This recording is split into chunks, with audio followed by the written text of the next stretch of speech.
누가복음 6장입니다.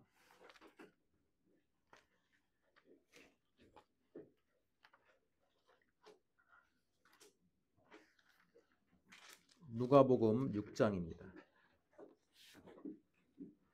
12절에서 16절.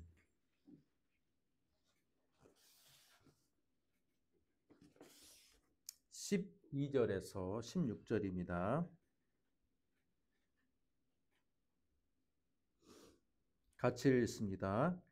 이때 예수께서 기도하시러 산으로 가사 밤이 새도록 하나님께 기도하시고 밝음에 그 제자들을 부르사 그 중에서 12를 택하여 사도라 칭하셨으니 곧 베드로라고도 이름을 주신 시몬과 그의 동생 안드레와 야고보와 요한과 빌립과 바돌로메와 마테와 도마와 알페오의 아들 야고보와 셀롯이라는 시몬과 야고보의 아들 유다와 예수를 파는 자 될 가롯 유다라. 아멘.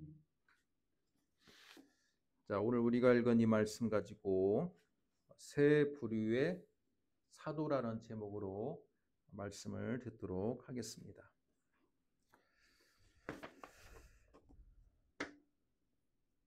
6월의 첫날입니다. 첫날 주일인데 이번 주에 국가적으로는 화요일 날에 대통령 선거가 있는 날이죠.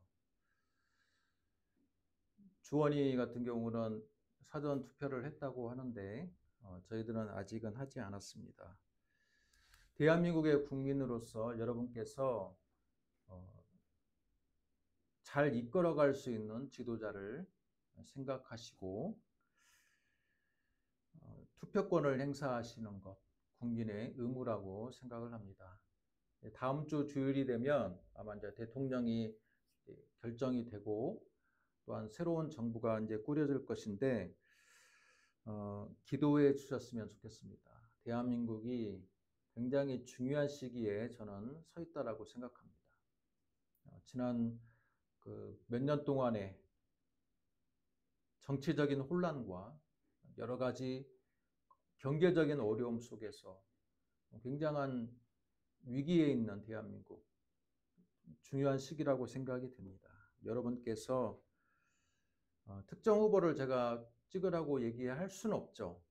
다만 여러분께서 대한민국을 잘 보시고 나라의 중요한 일꾼이 될 만한 사람들을 우리가 생각하며 투표권을 행사했으면 좋겠습니다.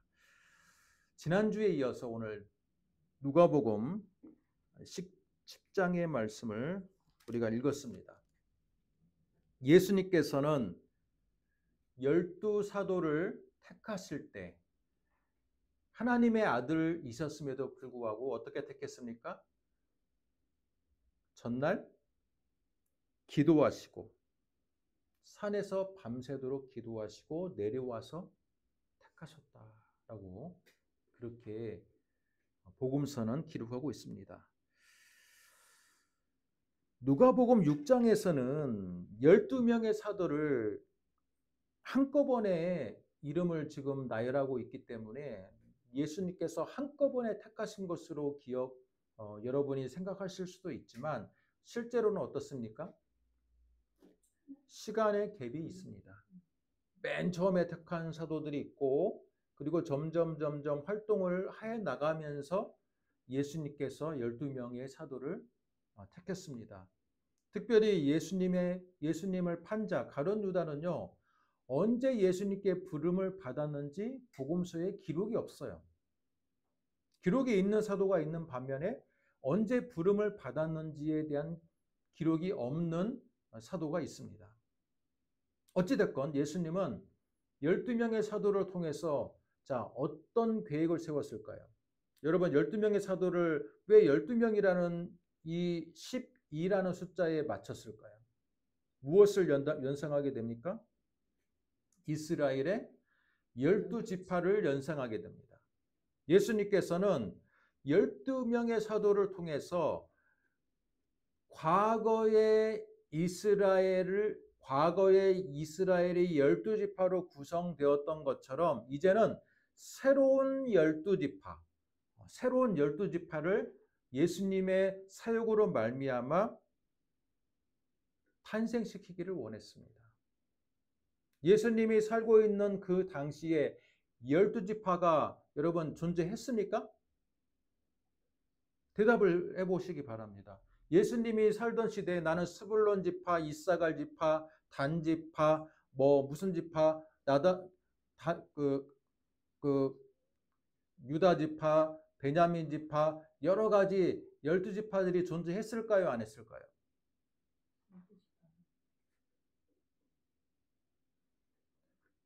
안타깝지만 예수님 당시에 12의 지파로 출발을 했으나 가나안의 입성은 12지파로 입성을 했으나 실제로 예수님 당시에 남아있는 지파는요, 얼마 몇 개 지파가 되지 않았습니다.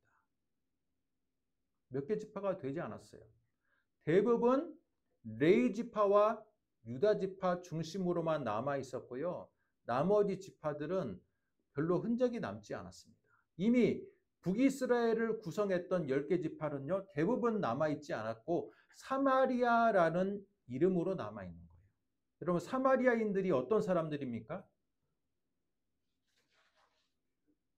기원전 722년에 아시리아에 의해서 멸망을 당했던 북이스라엘의 10개 지파의 후예들 중에 그나마 여호와 신앙을 유지하고 있던 소수의 그룹들이 사마리아인들입니다.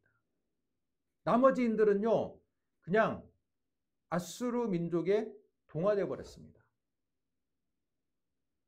왜 그렇게 되었습니까? 아시리아가 강제 혼혈 정책을 펼쳤습니다. 10개 지파인들과 중동에 살고 있는 아수르인들과 바벨론인들을 강제로 이주시켜서 혼혈을 시켜버리고 종교를 혼합시켜버렸습니다.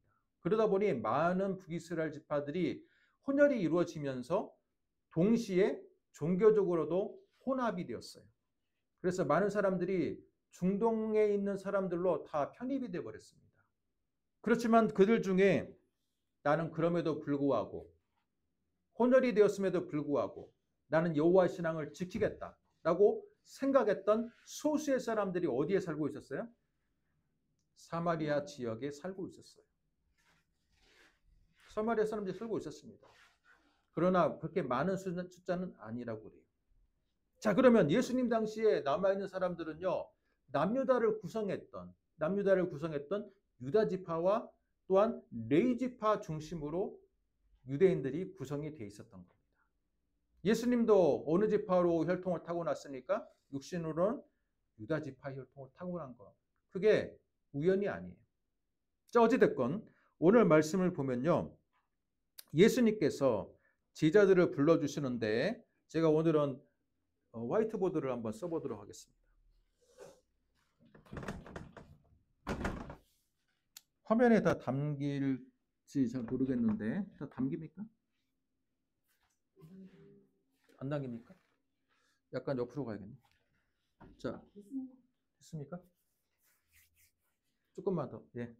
자, 먼저 보시면 우리가 성서 지리를 좀 알아야 될 필요가 있는데, 자, 달걀형의 좀 얼굴 모양의 제가 그 그림을 하나 그렸는데 이게 갈릴리 호수입니다. 갈릴리 호수입니다. 갈릴리 호수인데 갈릴리 호수 사이즈가 여러분 남북으로는 21km입니다. 21km. 동서로는 11km입니다. 어때요? 호수 사이즈가 큽니까? 작습니까? 21km와 11km는 결코 작은 호수가 아니에요. 작은 호수가 아닙니다. 21km와 11km면 작은 호수가 아니에요. 게다가 여러분 갈릴리 지역이 어떤 지역이에요? 물이 귀한 지역이잖아요. 강수량이 500ml를 넘지 않습니다. 우리 대한민국이 강수량이 평균 감수량이 1300에서 1600 그 사이인데 대한민국에 비하면요, 여러분, 이 갈릴리, 이 가나안 땅은요, 한 3분의 1밖에 강수량이 없는 3분의 1밖에 강수량이 나타나지 않는 지역이에요. 자, 그런 지역에 이런 호수가 있다라는 것은 굉장한 축복이죠. 그죠? 21km에서 11km의 이 사이즈가 되는 호수가 있다라는 것은 굉장한 축복입니다. 자, 그런데 이 호수를 구성하는 물줄기가 여기 북쪽으로 올라가면요, 이 헤르몬산이 있습니다. 헤르몬산. 헤르몬산에서 물줄기가 시작이 되어서 갈릴리 호수를 이루고 또 갈릴리 호수에서 남쪽으로 강이 흐르는데 이 강이 어디하고 만나냐면요, 사해하고 만납니다. 사해. 이스라엘의 사해를 만납니다. 그러면 이 강은 무슨 강입니까? 이 강.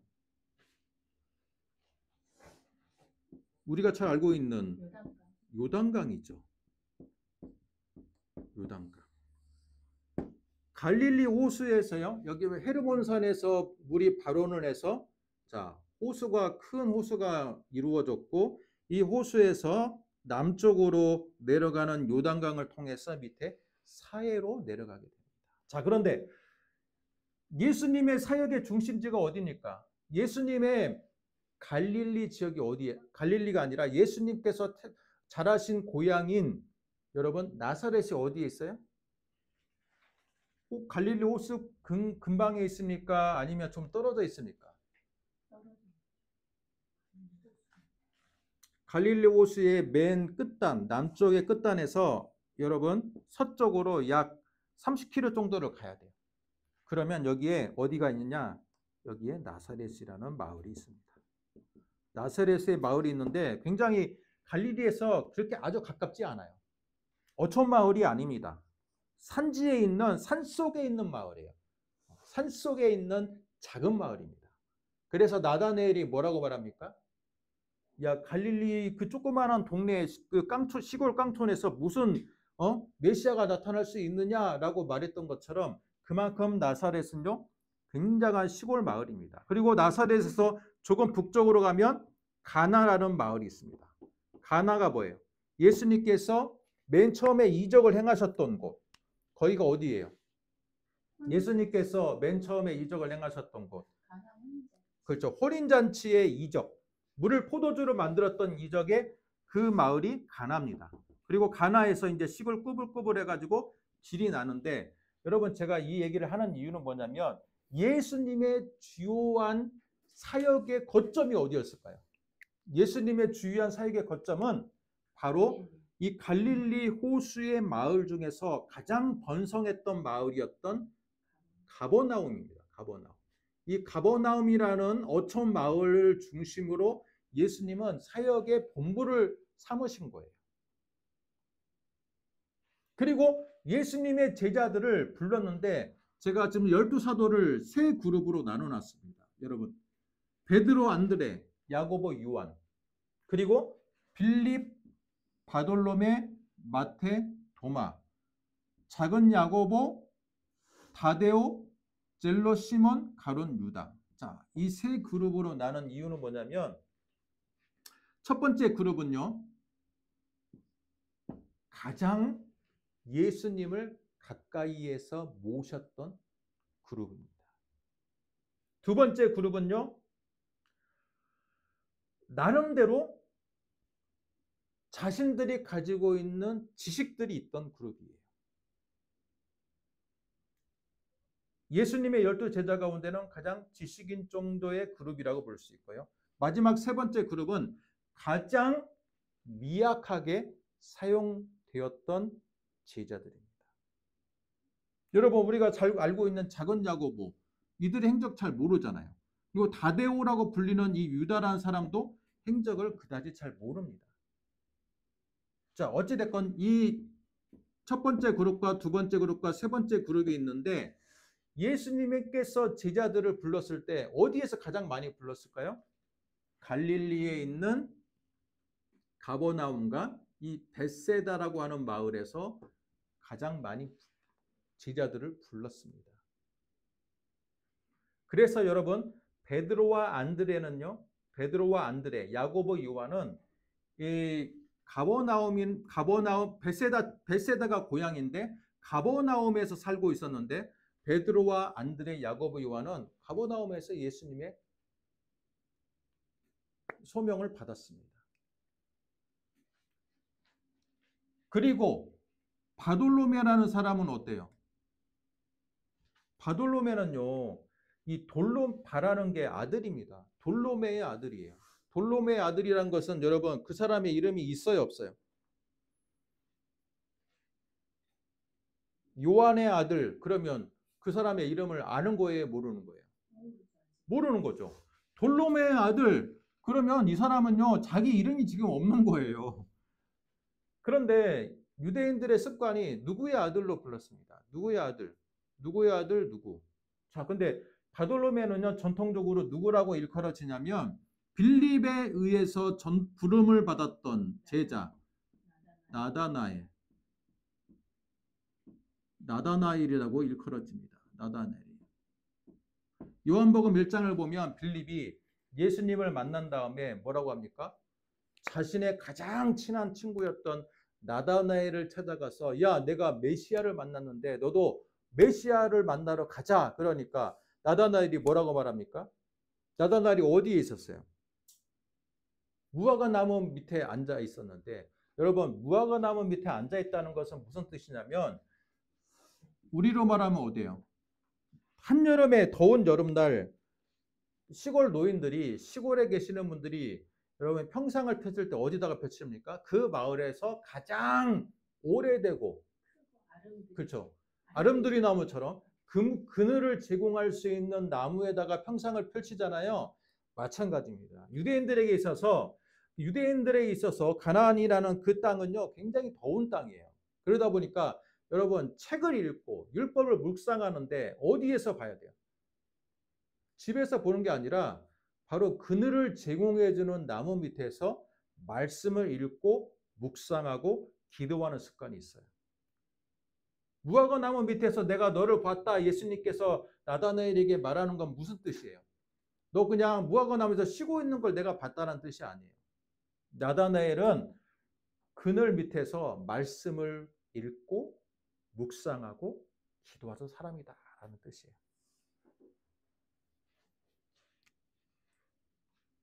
나다나엘이 부름을 받았습니다. 자, 가버나움과 벳세다가 갈릴리의 중심적인 마을이고요. 자, 여기 왼쪽에 있는 마을은 뭐예요? 여러분이 이제 상식적으로 알고 있어야 됩니다. 왼쪽에 있는 마을은 어디냐면 막달라예요. 막달라 마리아 알죠? 여기 막달라라는 마을도 갈릴리 호수의 서쪽에 있는 마을입니다. 그리고 동쪽에 있는 마을은 여러분 여기는 데가볼리 지역이라고 해가지고 거의 이방 지역입니다. 그래서 여러분 갈릴리 호수가 전체적으로 다 유대인들이 살고 있는 지역이 아니에요. 갈릴리 호수는요, 주로 갈릴리라고 말하면 벳세다까지가 갈릴리입니다. 벳세다에서 가버나움과 막달라와 가나와 나사렛과 여기 살고 있는 이 서쪽, 북쪽에서부터 서쪽에 이르는 이 지역까지가 유대인들이 주로 거주하던 갈릴리라고 해요. 그리고 이 동쪽, 요단강의 동쪽은 광야였던 것처럼 마찬가지로 요단강의 동쪽에 있는 이 갈릴리는요, 이방 지역이라고 일컬어지는 데가볼리라고 하는 지역입니다. 데가볼리. 그래서 여러분이 상식적으로 이 갈릴리 호수를 알아야 되는데, 여기는 예수님께서 수많은 돼지떼를 광인을 치유했던 거라사 지역이에요. 거라사 광인 지역. 자, 어찌됐건 갈릴리 호수가 이렇게 생겼는데 예수님께서 제자들을 불렀을 때 어떻게 불렀습니까? 자, 첫 번째 그룹의 제자들이 핵심 그룹인데 이들의 직업이 뭐예요? 직업. 자, 보세요. 베드로, 안드레, 야고보, 요한. 이들의 특징이 뭡니까? 형제입니다. 베드로와 안드레는 형제예요. 형제. 야고보, 요한은 형제입니다. 그러니까 예수님께서 두 형제를 불렀는데 두 형제가 어디에서 살고 있었습니까? 예수님 우리 복음서 보면 그물을 싣고 있었잖아요. 그죠? 베드로가 지금 새벽에 물고기를 허탕치고 지금 그물을 씻고 있을 때 예수님이 베드로에게 가까이 다가왔습니다. 어디에서? 가버나움에서. 그리고 뭐라고 말합니까? 깊은 데로 가서 그물을 던져라고 했던 지역이 가버나움입니다. 그래서 베드로와 안드레 형제가 말씀에 순종해서 그물을 내렸을 때 많은 물고기를 153마리의 물고기를 수확하고 나서 뭐라고 말합니까? 그때부터 주님의 제자로 부름을 받은 겁니다. 그리고 얼마 지나지 않아서 또 해안가에서 예수님이 야고보와 요한 형제를 제자로 부르는 겁니다. 그럼 12제자 가운데 누가 어느 제자를 가장 많이 제일 먼저 불렀을까요? 베드로? 베드로는 안드레로부터 전도를 받은 거예요. 안드레가 가장 먼저일 가능성이 높습니다. 요한복음 1장을 보면요. 요한복음 1장을 보면 여러분 보시면 요한복음 1장을 보겠습니다. 요한복음 1장을 보면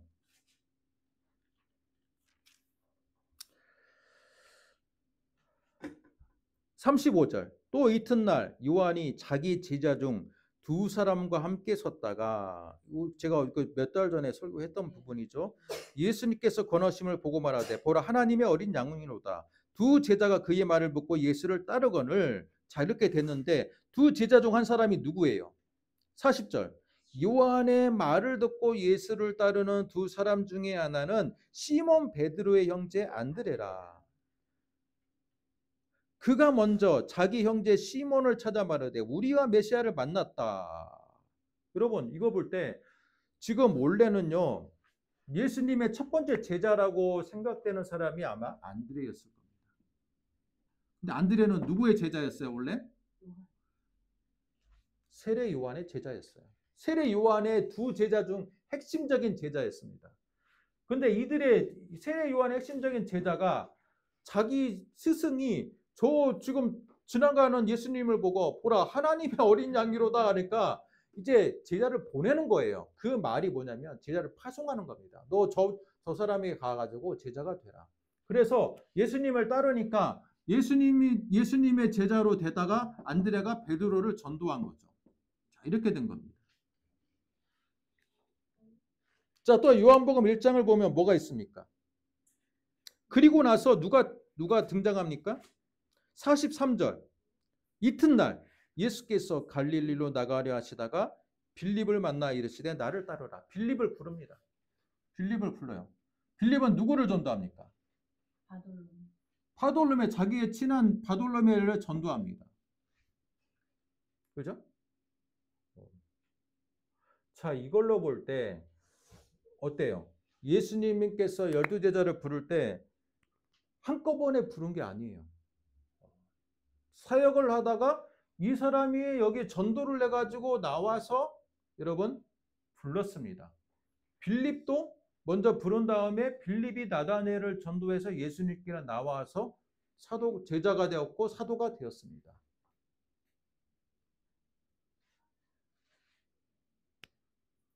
베드로와 안드레, 야고보, 요한의 직업이 뭐예요? 어부입니다. 바돌로메는 어디 사람이냐면 여기 가나 사람이에요. 가나 혼인잔치에 있는 가나 사람입니다. 가나 지역은 추정해 볼 때 농부였을 가능성이 많아요. 실제로 여기에는 농사를 많이 짓기 때문에 농부나 다른 직업을 가지고 있는 그런 평범한 사람이었을 겁니다. 그리고 마태의 직업은 뭡니까? 마태의 직업은 세리예요. 삭개오처럼 세리입니다. 세금을 걷는데 로마의 정권에 충성을 다하는 사람입니다. 로마가 세리를 징수하러 가면 그 로마의 명령을 받고 세금을 거둘 뿐만 아니라 자신들의 부를 축적하기 위해서 더 많은 세금을 걷어서 폭리를 취하는, 그렇기 때문에 그 당시 유대인들에게 세리는요 민족 반역자입니다. 우리나라로 말하면 친일파예요. 친일파 관리입니다. 세금 관리. 자, 그리고 도마라는 사람 역시 어부였을 가능성이 높다라고 확실하게 추정은 확실하진 않지만 어부였을 가능성이 높다라고 말하는 게 여러분 요한복음 21장을 마지막 장을 보면요. 예수님의 제자 베드로가 뭐라고 말합니까? 나는 물고기 잡으러 가겠다라고 했을 때 거기에 따라간 사람 중에 하나가 도마거든요. 그리고 여러분 시몬이라는 사람을 주목해 보겠습니다. 가룟 유다와 시몬, 젤롯은 뭡니까? 젤롯은요. 젤롯 시몬이라고 되는데 젤롯 시몬은요. 열심당입니다. 열심당. 열심당이 무슨 당일까요? 무엇을 말할까요? 진보. 열심당. 예수님께서 공생에 사역할 당시에 몇 개의 그룹들이 있는데 자, 그 중에 하나가 열심당이 있어요. 이 열심당은요.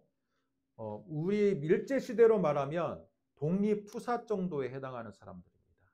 항일 민족 투사들이 어때요? 지도자를 향해서 권총으로 여러분 무력투쟁을 했던 것처럼 이들 역시 열심당의 특징이 뭐냐면요. 무력투쟁입니다. 무력투쟁을 했던 그룹입니다. 근데 무엇을 위한 무력투쟁입니까? 나라의 독립을 위한. 나라의 독립을 위한. 이들은요. 메시아를 소망했고 근데 그 메시아를 소망함과 동시에 우리가 무력투쟁을 통해서 지금 우리나라를 압제하고 있는 로마의 세력을 물리치기를 원했습니다. 그리고 여러분 마지막 가룟 유다라는 사람은요. 이 유다라는 이름은 흔합니다. 흔해요. 실제로 예수님의 제자도 유다라는 이름이 2명이나 있습니다. 그 정도로 이름이 흔한 이름인데 앞에 있는 가룟이라는 이름을 붙임으로 인해서 다른 사람들과 구별하는 겁니다. 이 가룟은 무슨 뜻이냐면요. 지역 이름입니다. 지역 이름. 어디 지역이냐면 남유다의 지역입니다. 남유다의 가리옷이라는 지역이 있어요. 가리옷. 가리옷을 가롯이라고 부른 겁니다. 자, 그러면 예수님의 제자들이 대부분 어디 출신이에요? 가버나움이나 베세다나 또는 가나나 대부분의 출신들이 막달라 마리아도 어때요? 갈릴리 호수 출신이야. 갈릴리 지역 출신입니다. 예수님의 제자들 대부분이 다 북쪽에 해당하는 갈릴리에서 부름을 받았는데 예수님의 제자 가운데 유독 눈에 띄는 지역이 어디예요? 남유다에서 부름을 받은 제자가 있으니 그 사람이 가롯 유다였습니다. 그러면 이들의 구성을 보겠습니다. 이들의 구성. 예수님께서 밤새도록 기도하며 제자들을 12명의 사도로 세웠는데 여러분 이 12명의 사도를 세울 때 이미 예수님 주변에 이 12명의 남자 제자들만 있는 게 아니라 어때요? 훨씬 더 많은 제자들이 있었겠죠. 근데 예수님은 그들 중에 이 12명을 특별히 구분하여서 예수님께서 사도로 세웠습니다. 특징이 어때요? 아주 똑똑한 사람? 세웠습니까? 아주 똑똑하고 좋은 학벌 뿐만 아니라 좋은 가문, 부자, 명성 있는 사람 그런 사람을 세웠습니까? 제가 보기에는요. 명성 있는 사람이 없어요. 없습니다. 그리고 배움이 아주 학식이 있어서 바리새인 출신, 귀족 출신, 사두개인과 같은 귀족 출신, 제사장들과 같은 좋은 혈통, 종교인 아무도 없습니다. 예수님의 12 제자들은요. 이들은요. 예수님의 핵심 제자인데 놀라운 것은 어부였어요. 여러분 어부. 어부들의 특징이 뭡니까? 여러분이 알고 있는 어부들의 특징. 어부들의 특징은요. 자연과의 싸움. 갈릴리 호수는 특별히 돌풍으로 유명한 곳입니다. 언제든지 출항을 할 때는 굉장히 호수가 잔잔하다가 갑자기 돌풍이 불어요. 때문에 자연으로 인해서 여러분 근육질, 그죠? 뿐만 아니라 변덕이 심해요. 다혈질입니다. 마태복음 10장을 보겠습니다. 마태복음 10장.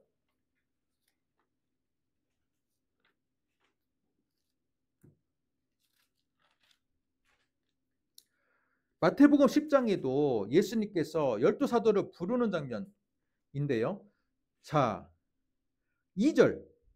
12사도의 이름은 이러하니 베드로라는 시몬을 비롯하여 그의 형제 안드레와 세베대의 아들 야고보와 그의 형제 요한, 빌립과 바돌로메, 도마와 세리마테, 알페오 아들 야고보와 다데오라고 되어 있고요. 가나나인 시몬이라고 되어 있습니다. 여러분, 시몬이 셀로신 시몬이 아니라 가나나인이라고 되어 있습니다. 가나나인. 그래서 여러분, 이 가나나라는 자체가 바로 열심당이라는 뜻인데 가나나인 시몬이 있고요.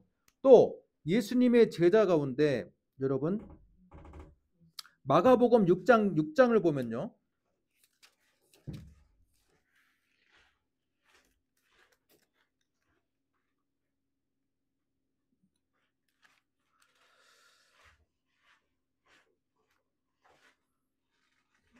예수님께서 제자들을 부를 때 12제자를 불러서 여러분 어떻습니까?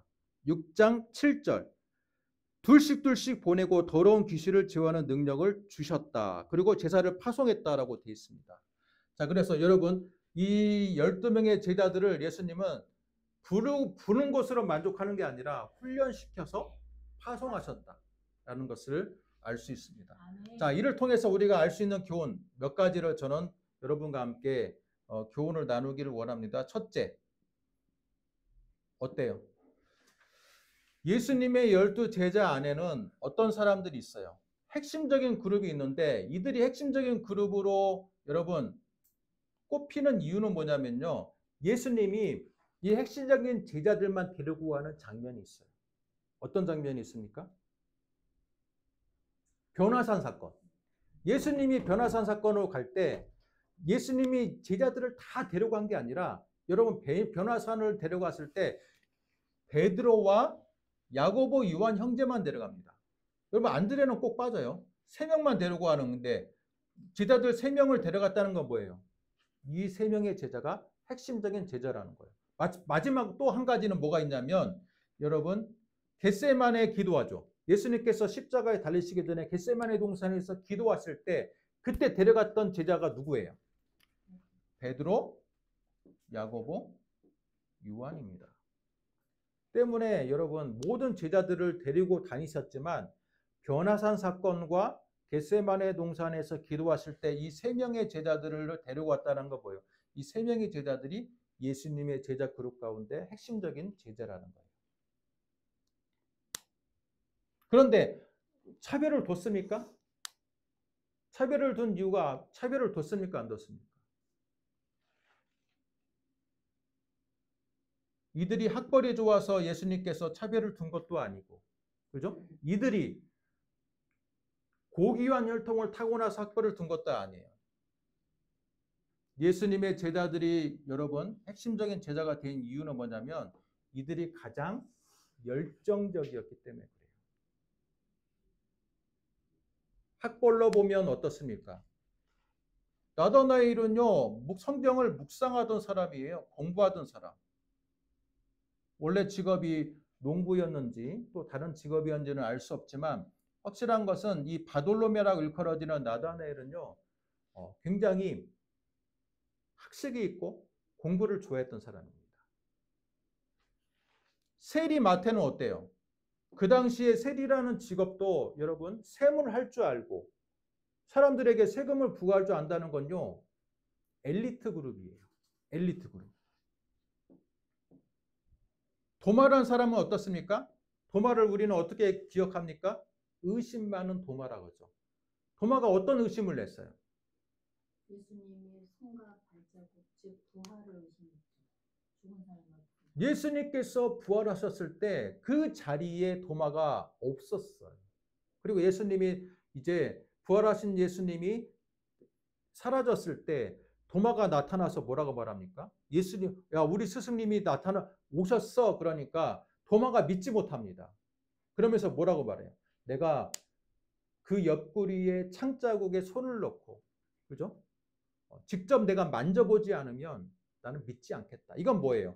지금으로 말하면 굉장히 실증주의, 과학주의입니다.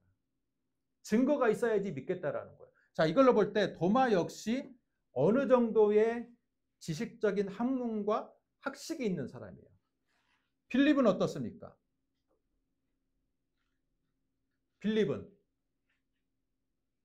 빌립의 일화가 어디에 있어요?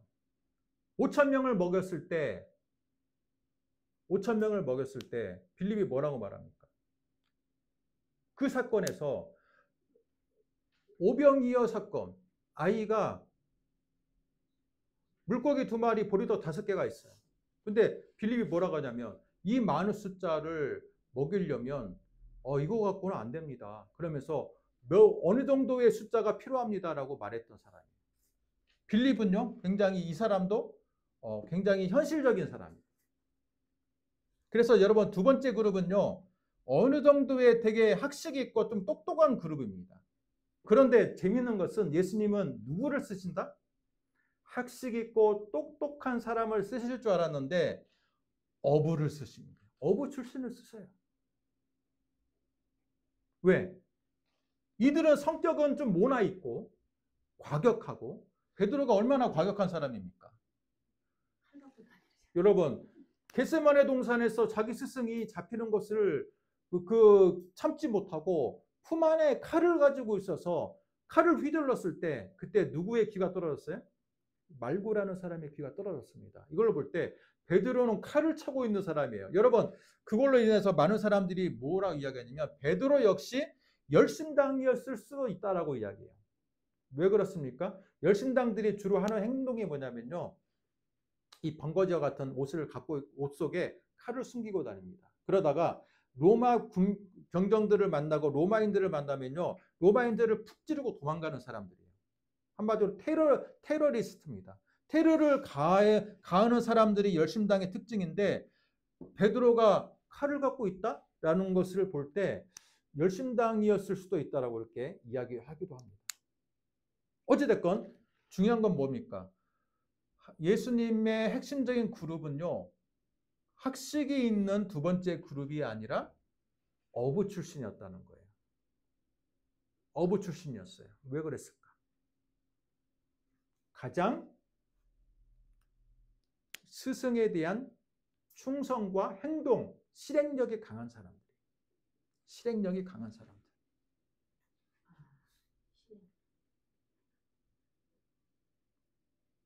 자, 이걸 통해서 우리가 알 수 있는 것 첫 번째.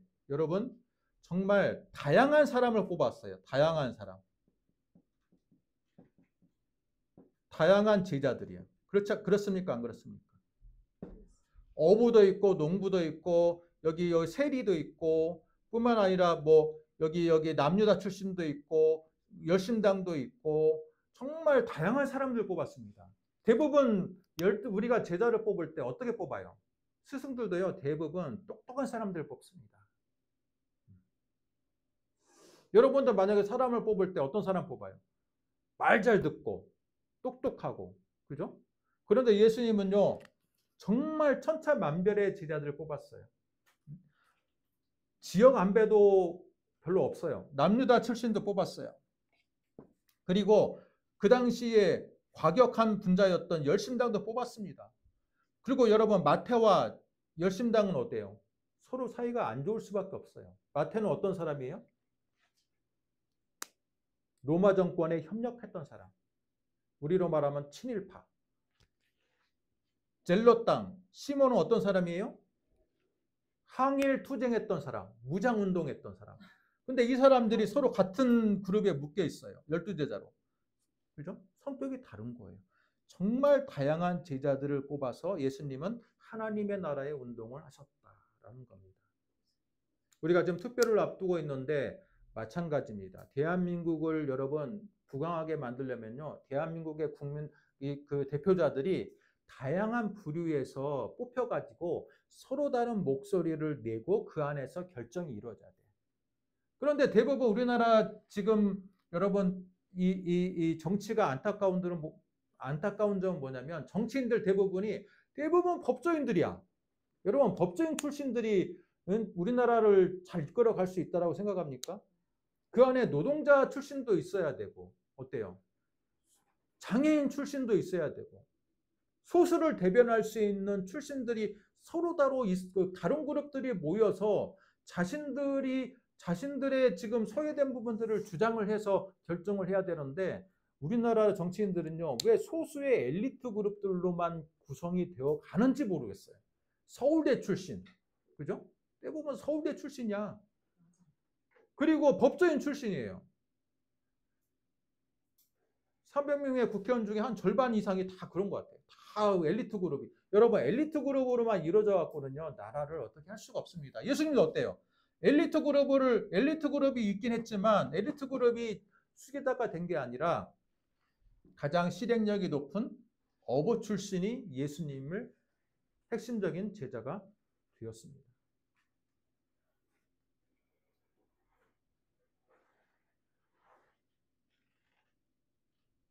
다양한 제자들을 통해서 부르셨다. 두 번째, 여러분 준비된 자를 불렀습니까?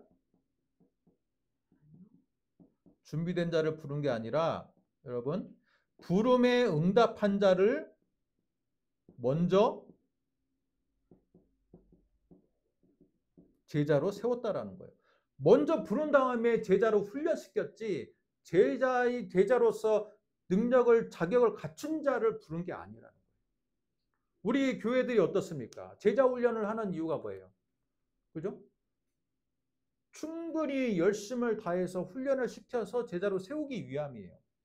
그러나 반대로 말하면요, 그냥 먼저 직분을 주고 먼저 임무를 주고 일꾼을 세울 수도 있다라는 거예요. 예수님은 먼저 부르고 나서 제자들을 훈련을 시켰습니다.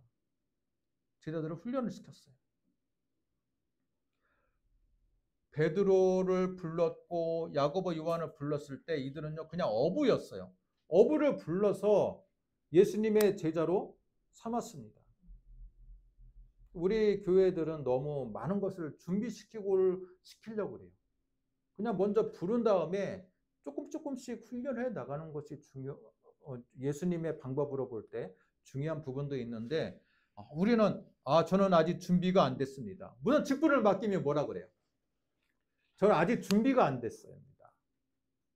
아직 그 직분을 내가 소화하기에는 나는 부족합니다. 겸손한 분들이 참 많죠. 그런데 여러분 예수님의 방법을 생각하면요. 예수님은 준비된 자를 12명의 사도로 세우지 않았어요.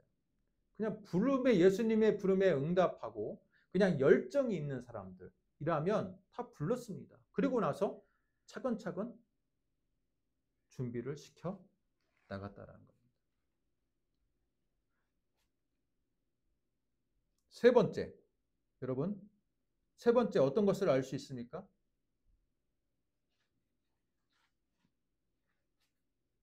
이 12사도 이 세 그룹을 통해서 여러분 바로 이들이 부르고 나서 이들을 세운 목적이 뭐예요?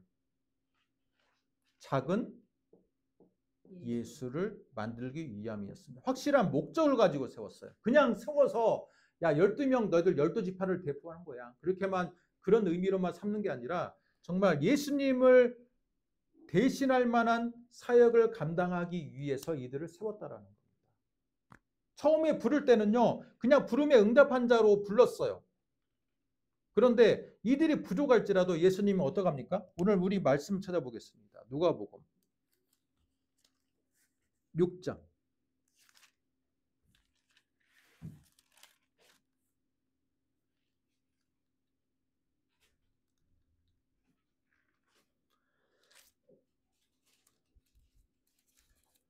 누가복음 6장에는 바로 나타나지가 않아서 여러분 마태복음 10장으로 넘어가겠습니다. 마태복음 10장.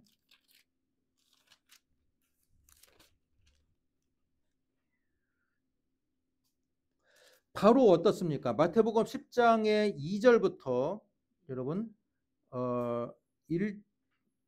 1절부터 그 4절까지 보면 예수님의 제자들이 이제 12사도를 보내고 나타나죠. 그리고 5절부터 보세요. 예수께서 이 12를 내보내시며 명하여 이르시되 이방인의 길로도 가지 말고 사마리아의 길로도 가지 말고 그러면서 바로 하나님의 나라의 사역을 감당하라고 말합니다. 분명히 이들이 그렇게까지 부름에 응답했던 자이고 준비된 자가 아니었음에도 불구하고 여러분 어때요? 바로 사역지로 보냅니다. 이게 예수님의 훈련 방법이에요. 우리가 볼 때는 예수님의 제자를 가르쳐가지고 계속해서 준비시킬 줄 알았는데 여러분 작은 예수 역할을 바로 하게 만드는 거예요. 그럴 때 성령께서 역사하시고 은혜 베풀어 준다라는 그 예수님의 그 사역의 기본 방침이 있습니다. 우리 역시 여러분 교회가 처음에 불렀을 때 교리 공부하고 제자 훈련하고 뭐 이런 것들 갖춰 나가는 것도 좋습니다. 그러나 실제로 우리가 교회가 구제 사역을 한다라고 했을 때 바로 사역의 현장으로 내보내는 것도 중요한 하나의 제자 만들기의 중요한 역할이에요. 우리 교회가 지금 많이 놓치고 있는 게 뭐예요? 전도는 열심히 하고 교리 공부는 열심히 하나 실제로 구제 사역이나 또는 어려운 자들을 돌아보는 사역들 또는 실제로 전도 현장으로 파견하는 그 사역들은요 너무 많은 것들을 가르쳐서 내보내려고 하는 부분들이 없지 않아 있어요. 그러나 예수님의 방법은 어때요? 바로 그냥 부르심에 응답하고 바로 현실 그죠 어때요?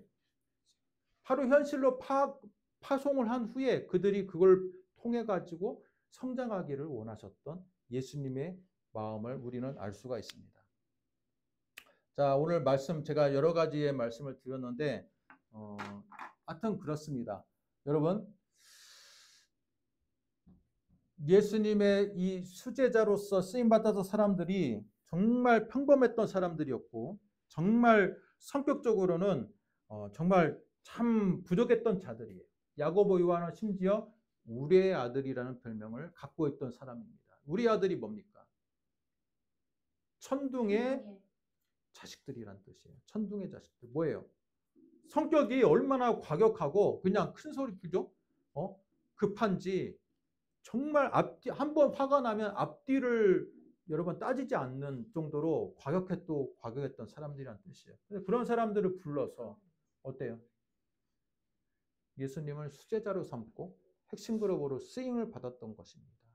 그래서 여러분 인격이 훌륭해야지 예수님께 훌륭하게 또 쓰임받는 것도 아니에요. 뭐예요? 열정입니다.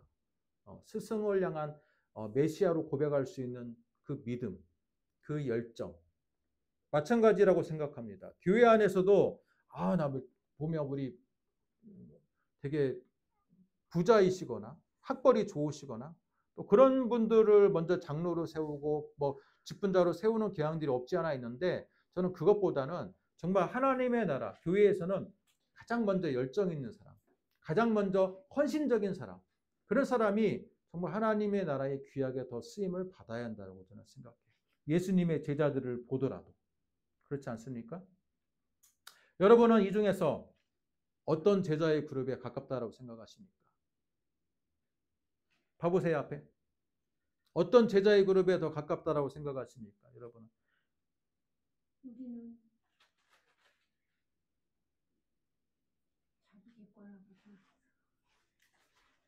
답을 그리고 여러분 또 한 가지 제가 까먹은 게 있는데 빌립과 바돌레미는 친구 관계죠.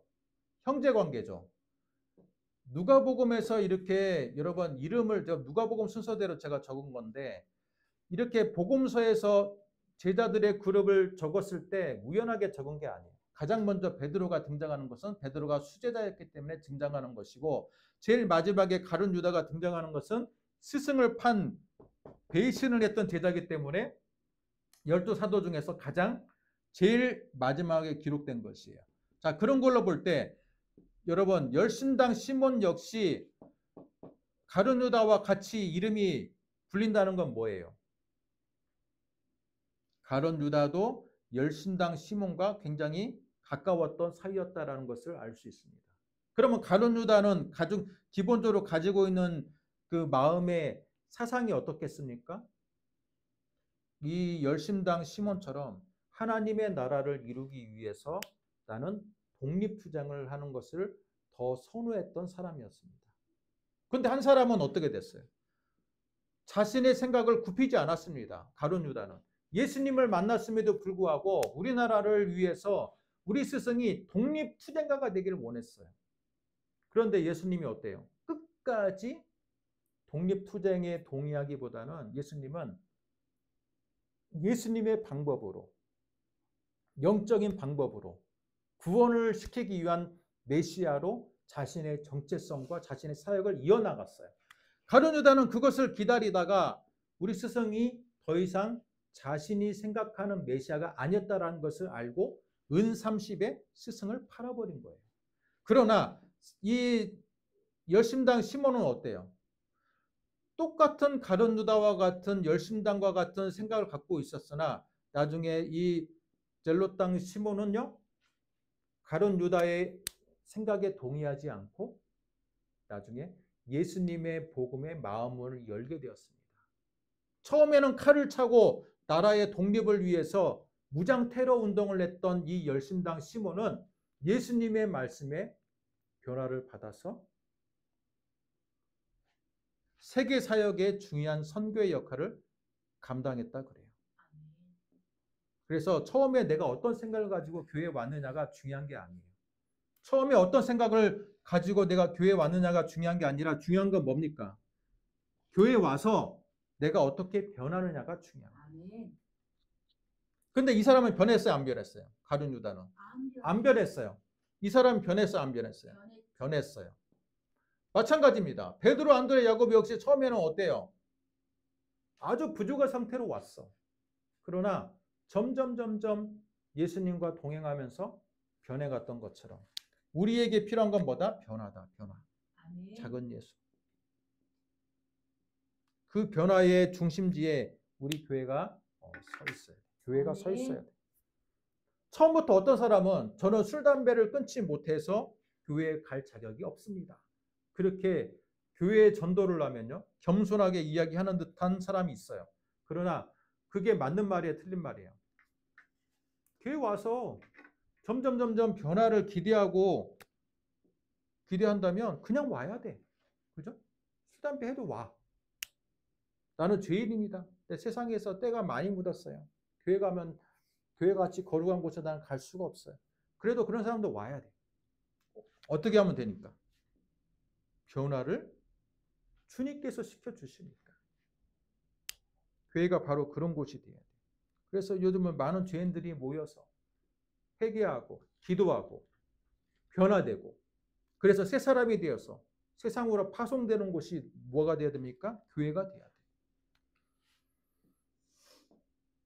사랑하는 성도 여러분, 여러분은 참 베드로, 안드레, 야고보와 요한의 열정을 갖는 사람이 되기를 원합니다. 뿐만 아니라 빌립, 바돌로메, 마테, 도마와 같은 여러분 지적인